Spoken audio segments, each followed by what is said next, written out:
Ganito ko niluto ang paborito niyong bangos, mas lalong pinasarap. Pinalinamnam, yung tipong sauce pa lang, ulam na. Mapapakain ka talaga ng sobra kapag ito ang inyong lulutuin. Pwedeng pang negosyo at ma-preserve ng mga ilang buwan. Meron tayo ditong sibuyas, siling haba, ginger, garlic at saka onion. Naghiwa na din tayo ng carrots. Approximately 2 kilograms of milkfish ang ating lulutuin. Inislice lang natin ito at isok sa brining solution. A mixture of water, salt at saka ground pepper. So for 30 minutes. Sorry, hindi natin nakunan pa ng video. 3 pirasong kinudkud na niyog ating i-extract ang gata nito. Inuna natin inad sa ating pressure cooker ang mga spices.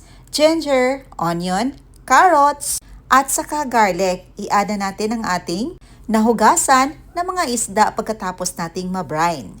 Isalansan lang natin ito ng paisa-isa pagkatapos lagyan natin ng iba't ibang mga sangkap.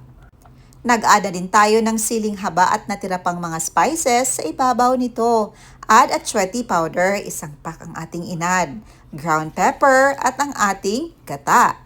Dapat malublob talaga ang ating mga isda sa ating gata. Bay leaves ating inad, takpan natin.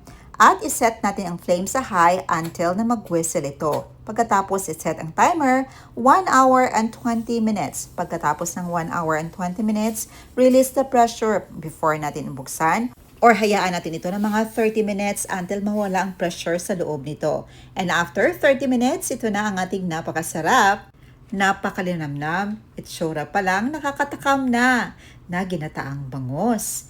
Walang sayang dahil pati buto makakain. May ang hang ito dahil meron tayong sili na nilagay. Gourmet bottle ating in-sterilize for 10 minutes. Ang lead naman ay 5 minutes. Ready na ito para ilagay sa ating gourmet bottle.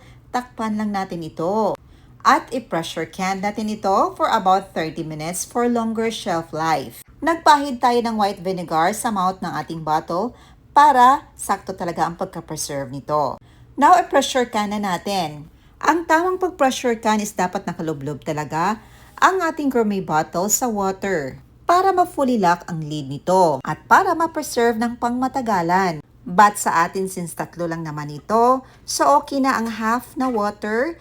Pini-pressure can na natin ito for 30 minutes. It will last up to weeks. Now, kukunin na natin at papalamigin. Hinay-hinay lang dahil mainit ito. Siyempre, ang sarap nitong ipares sa bagong saing na kanin. So, ito yung ulam na sauce pa lang. Solve ka na. Lalo na sa mga hindi low carber dyan. I'm sure mapaparami ka ng kain kapag ito ang inyong lulutuin. Pero sa atin, mas best itong ipares sa mixed vegetable salad.